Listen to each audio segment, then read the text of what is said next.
These are the 3 financial statements that a good bookkeeper should be able to provide for you. Guys, you need this as an entrepreneur. You need these 3. If you only know the income statement or the profit and loss and you haven't looked at the other 2, you're doing yourself a disservice.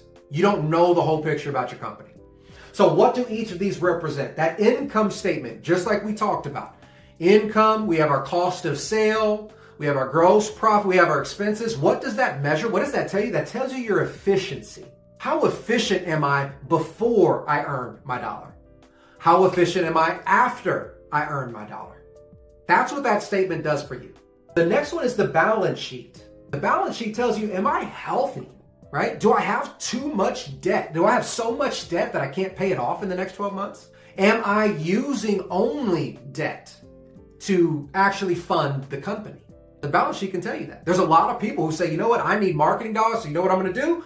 I'm gonna go spend $15,000 on marketing, but I'm gonna put it on a credit card. And then I ask them, I say, great, well, how much money do you earn on average a month? And they say, well, I've only had 2 sales. Now we're in trouble. You don't have any assets. You have no cash flow. So now when we look at our use of debt potentially to help pay, the next statement that we need that is not talked about enough, guys, is the cash flow statement. Most bookkeepers don't even know how to read a cash flow statement. Hello. If the bookkeeper don't know how to read it, you might not be with the right bookkeeper, okay? The cash flow statement, guys, is the lifeblood of your company. That's money that's coming in versus money that's coming out. Here's a good example. I had a client, quick story, they were doing about 40 flips a year, 40 to 50 flips a year, and at the end of the year, they found out that they actually lost close to about $90,000. And they were like, how did that happen? Well, the problem was they always felt as if they had money. Why? Because they consistently borrowed money for flips.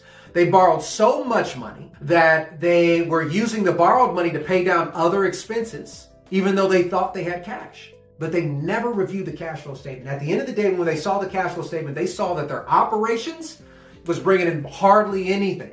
It was this borrowed money that floated the entire company. Okay, so this shows that the lifeblood that they had, they was on life support the entire time.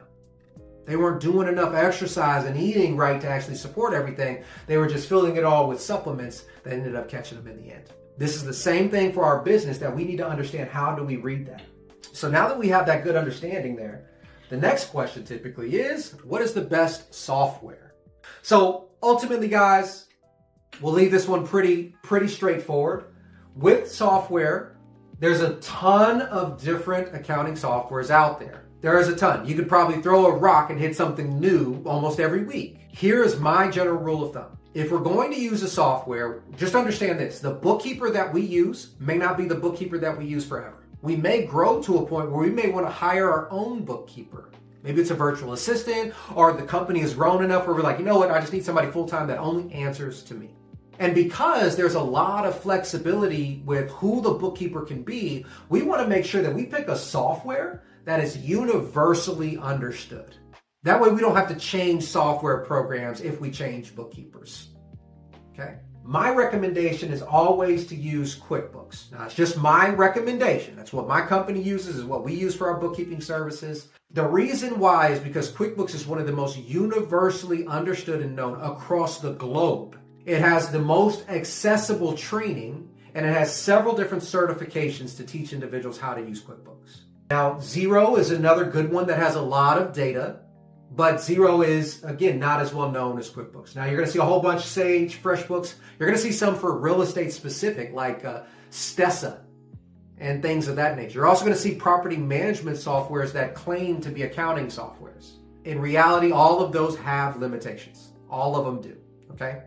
So understand that when you pick a software, try to pick one that has the most utility, the most access to information and training, so you can be well informed, but you can also switch between bookkeepers fairly easily. Let's talk about some best practices for you as the individual with bookkeeping. All right, best practice 101, separate business from personal. Now, I know you guys have probably heard this a million times, separate business from personal. Separate everything business and personal. All right, that means you should have a separate bank account. You should have a separate card, debit or credit card.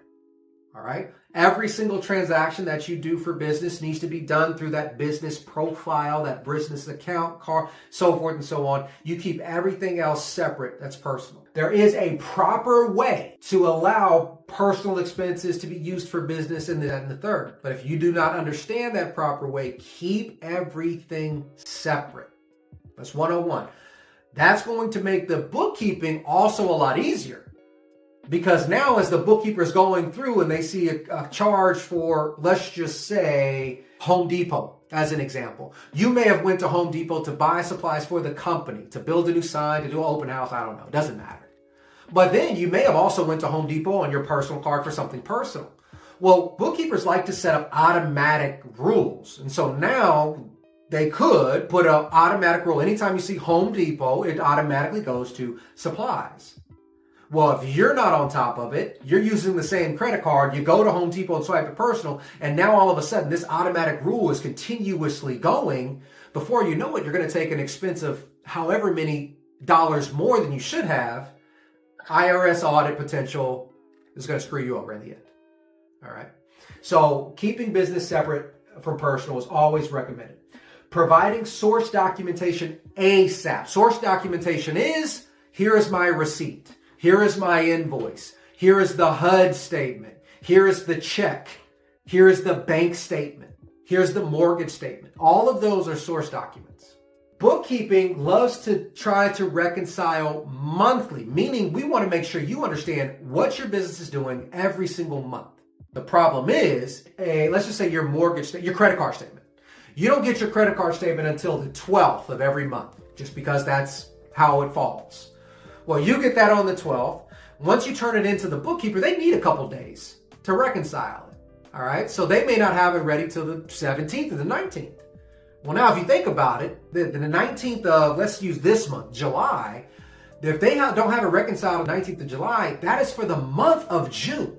So now you're all the way at the 19th of July, and now you finally know how June performed. So if you don't get your credit card statement till the 12th, and then you wait till the 19th to submit it, well, you don't know what happened in June.